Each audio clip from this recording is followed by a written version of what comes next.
Improvement? Well, you caught it right here at ShipShape TV. We have been talking about repowers today here at ShipShape TV, and thanks so much for hanging out with us.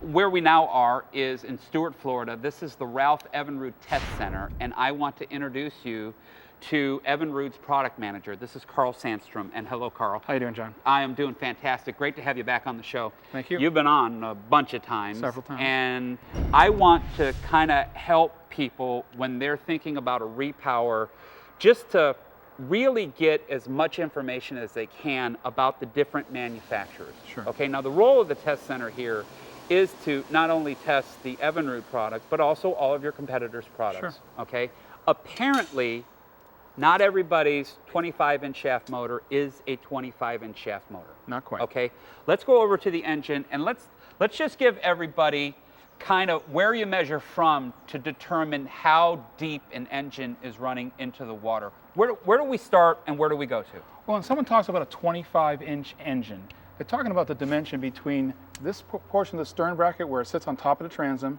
down to the cavitation plate of the gear case. Okay, let's measure that. Okay. Okay. All right, I've got Right this there. up there, and we're bringing it down. And we're right at about 25 inches. You can see that right there. Okay.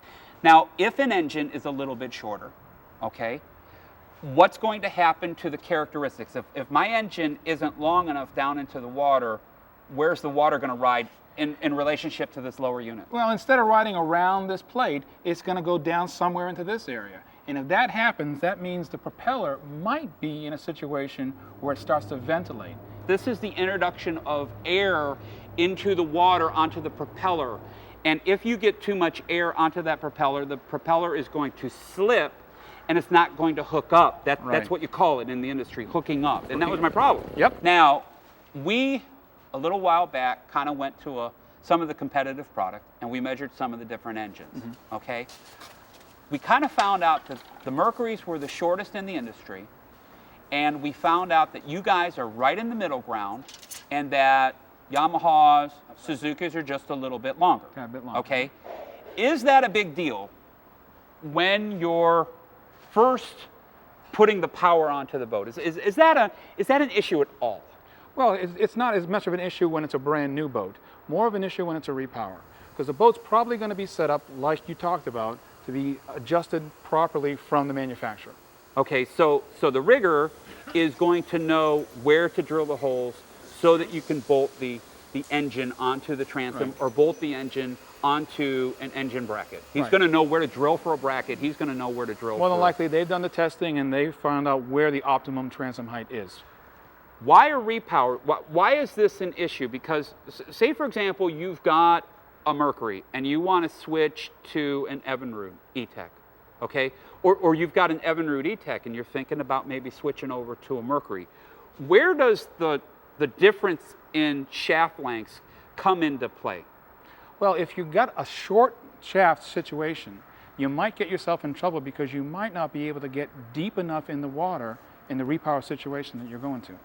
Okay, so if you have a Mercury, going with another short Mercury is not an issue at all. That should be okay. Is it a problem, however, if you have a Mercury and you switch to somebody that has a longer shaft? Not at all, because what we've done is we've designed 4 different mounting holes into the stern brackets here, and you can put the mounting hole in any position you want to optimize the performance. Okay, so if you want to jack it up, you go ahead and you just lower the bolt down into a hole. Absolutely. Okay, if you want to lower it, you actually bring the bolt a little higher up. That's correct. Okay. The highest transom height is the lowest mounting bolt. All right, my situation, I wasn't able to get deep enough down into the water until I put 5-inch extensions on it. Now it's too deep. All right. If I'm too deep in the water, okay, where does the water ride? You said optimally you want the water to hit this cavitation Yeah, you plate. want it to be breaking right on the gear case leading edge here, right around the plate. Okay. If you're too deep, you're So- going to go so now up we're, here. Now we're The gear farther case down is in the going water. down into the water, and then the water level might be breaking here. You can see this cross section of the gear case is not as thin as it is down here, so there's going to be more drag. Okay, if you so went I'm too going to burn more fuel. You're going to burn more fuel? And my problem is I can't get to top end on my RPM where I'm supposed to be. Your speed could be impacted, your trimmability, how the boat handles, how it drives, Okay, all so, be impacted. so the shaft length is critical. Absolutely. Okay, when you're talking about a repower, And I don't know that a lot of people know that. And that's all I'm trying to do is, I think an educated consumer is going to be a happy consumer. Sure. And Carl, thank you so much for the information. Right now, we need to take a really short time out, but keep it right here because when we come back, weather permitting, we're gonna be out on the water and we're gonna show you Icon, we're gonna show you iCommand gauges right after this.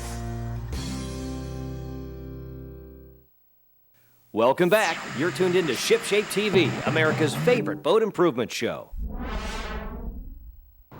You are now looking at my brand new pair of Evinrude E-TEC 300 horsepower counter-rotating engines that have successfully repowered our 28-foot Blue Water. Hey, welcome back. We're now out on the water with Larry Koshak, and Larry is the product manager for Evinrude's accessories division. And just to kind of bring everybody up to speed, all right, we started off the repower in Fort Pierce where they originally built the boat, okay, Blue Water sport fishing boats.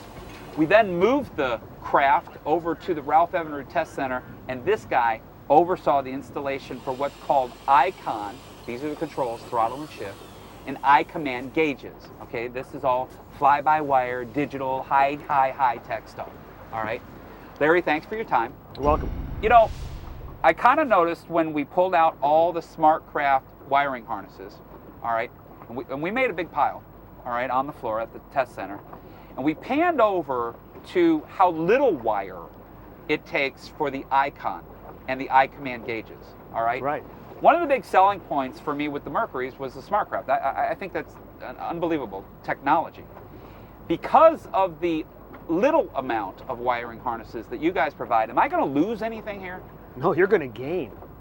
All right, how so? You're going to gain not only in the fly-by-wire electric shift and throttle system and all the features it's going to give you, you're going to upgrade to a set of gauges that is fully digital and that allows you to see all your engine data in any way that you want. Let's start off with the gauges. I have 3 iCommand gauges. What are they for? You have the left gauge is your port engine. All right. You have the center gauge, which is your vessel information for speed and fuel. And then the right gauge is the starboard engine. Okay, that's very, very simple. Now, what all in the gauges, what kind of information, what kind of data can I kind of gather here? RPM, engine temperature, water pressure, battery voltage, and the most important is fuel consumption. I heard, you know, when I was doing my research, that this is kind of the only system available that offers cruise control. You've got current and wind, and you don't want to always be moving those controls up and down. Okay, you got to show me how this kind of works. Okay, first off, let's accelerate just a little bit. All right. And you see the button called RPM plus and minus? Right in the center, gotcha. By pressing the RPM plus button, you'll increase your engine speed about 50 to 100 RPM. Man, that is really cool. And I can also back it off by hitting the minus button. Exactly. Okay, so right now we're at 900 RPM, and I hit that button, and we've gone to 1,000 RPM. Press it again. Now, how much speed is that? And now it's about a half a mile an hour to 1 mile an hour. Okay, the center gauge is saying that I'm now going about 6.2, 6.3, 6.4 miles an hour. That's my speed over ground. That's correct. Okay, and I can bump this down too. Hit it again, that's right. All right, so now I'm slowing up. Man, this is really, really cool. How is it that with this Icon, I can control both these engines off of a single lever? We've designed some intelligence so that the control knows how many engines are on there, and that by simple push of a button, you can synchronize all of that together. That's the sync button right here? Press it. All right, a red light came on. And now your starboard handle has been turned off. All right, go show everybody. Look at this. This thing's dead right now. All right, so I have no starboard engine? No, you just have no starboard control handle. Okay, so both engines are now being controlled by this left-hand side or the port handle. That's correct. Shift it into forward. And they both turn illuminated. green. Man, that is really slick. And so now I can power up and both engines are going at the same time.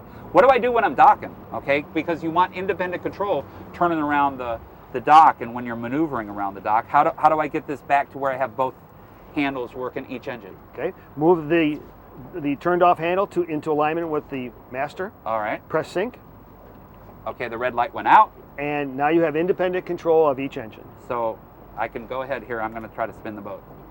All right. Man, that is slick. if somebody wanted iCommand gauges, what kind of an upgrade are we looking at for a repower?